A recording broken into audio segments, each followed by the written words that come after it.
अहमद भाई, कौन मैदान मारेगा? जिस तरह जुनैद कह रहे हैं हाथ से निकल गया, वाकई निकल गया?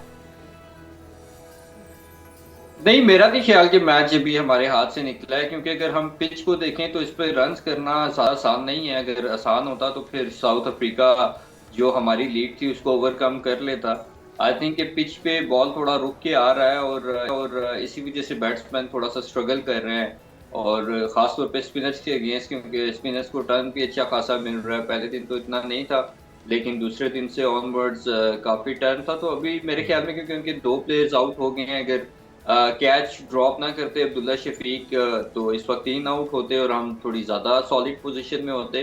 जी। लेकिन आई थिंक कि पाकिस्तान अभी गेम में है, हम अभी नहीं कह सकते कि मैच हमारे हाथ से बॉलर्स निकल का गया। जादू यकीनी तौर पे हम दुआ करते हैं और हमें तवक्को भी है कि चल पाएंगे। जिस तरह से नुमान की ज़बरदस्त बॉलिंग हम देख रहे हैं, लेकिन क्या वजह है पहली इनिंग में जो चलने वाले हमारे प्लेयर्स थे, जिसमें शान मसूद पहली इनिंग में 76 रन के साथ नुमाया रहे, इस बार सिर्फ 7 रन बना सके। अब्दुल्ला शफीक ने 41 और बाबर आजम ने 42 रन के इनिंग खेली है, तो बाकी बैटर क्यों नहीं चल पाए?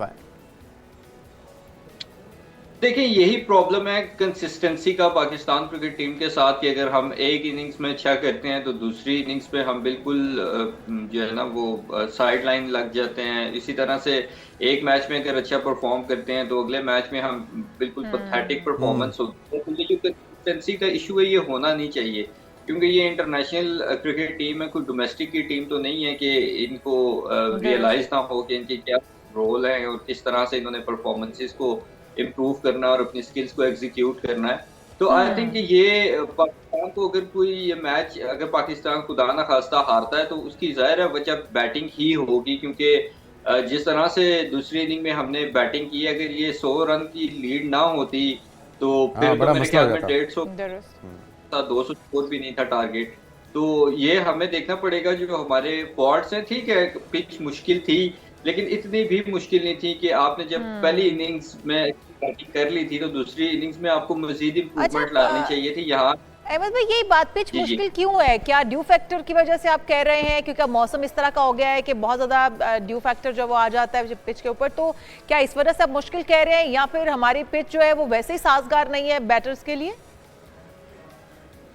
देखिए, जब पिच को आप स्पिन फ्रेंडली बनाने की कोशिश करते हैं ना, तो उसके लिए आप ब्रशेस से पिच को जरा रफ करते हैं, और जब पिच आपकी रफ होती है तो ये कुछ ज्यादा रफ हो गई है। इस पे जो स्पिनर का बॉल भी है वो थोड़ा रुक के आ रहा है, फास्ट बॉलर का भी थोड़ा रुक के आ रहा है, और जब आप ज्यादा ब्रशेस करते हैं ना उसको रफ करने के लिए, तो कहीं ना कहीं आपको नजर आ रहा होगा कि अनयूजुअल बाउंस या एक्स्ट्रा बाउंस भी मिलता है। ओके। कभी पिच जो बॉल है फास्ट बॉलर की खास तौर पे, वो कभी अच्छी खासी एक्स्ट्रा बाउंस पे चली जाती है, कभी वो ओके। लोअर बाउंस पे रहती है। तो जब पिच इस तरह की हो जाती है तो वो फिर थोड़ा डिफिकल्ट होता है बैट्समैन के लिए भी रीड करना हर बॉल को, क्योंकि आप अब इस तरह से अपने एस्टिमेट पे चल रहे हो। अगर पिच ने एक स्पेसिफिक जगह पे बॉल ने लैंड किया है तो आप एक्सपेक्ट कर रहे हो कि शायद वो आपके घुटनों तक आए, समटाइम्स वो आपके फेस तक आ रही होती है बॉल, बिल्कुल समटाइम्स ठीक। घुटनों से भी नीचे रह रही है। तो ये जो अनयूजुअल बिहेवियर है पिच का, इस पे थोड़ा सा बैटिंग करना मुश्किल होता है। लेकिन मेरा जो बेसिकली ऑब्जेक्शन है वो ये है कि जब पाकिस्तान ने पहली इनिंग्स में अच्छी बैटिंग की, आराम सुकून से पिच को दुरुस्त। रीड किया, अच्छे तरीके से बैटिंग की, कहीं हमें ये नजर नहीं आया कि पाकिस्तानी बैट्समैन कुछ बहुत ज्यादा स्ट्रगल कर रहे हैं। तो दूसरी इनिंग्स में आपको ऑल ऑफ अ सडन क्या जरूरत है दुरुस्त इस तरह दुरुस्त। की वो चीजें। ये पिच का या उनके बॉलर्स का ज्यादा कमाल नहीं है, मेरे ख्याल में हमारे बैट्समैनों की नालायकी है कि उन्होंने खुद अपनी विकेट थ्रो कर। सही कह रहे हैं। अच्छा, नुमान से क्या तवक्को की जा सकती है? नुमान तो ज़बरदस्त परफॉर्म कर रहे हैं, इनके अलावा और कौन कौन से स्पिनर्स हैं जो कि आपको लगता है कि बेहतर साबित हो सकते हैं, और उनकी बॉलिंग के जादू की वजह से हम जल्दी आउट कर पाएँ मुखालिफ टीम को, जनूबी अफ्रीका के बल्लेबाजों को? देखिए, नुमान पे आपने कितना डिपेंड करना है। एक बॉलर आपको अगर एक इनिंग्स में मैच में लेके आया है, तो अब आप अगर उससे ये एक्सपेक्ट करें कि वो पूरे का पूरा टेस्ट मैच आपको जीता है, तो ये आप फिर ज्यादती कर रहे हैं, आप अगर उसके साथ इतनी एक्सपेक्टेशन रख रहे हैं। तो मेरे ख्याल में साजिद खान भी है, आगा सलमान खुद भी बॉलिंग कर रहे हैं।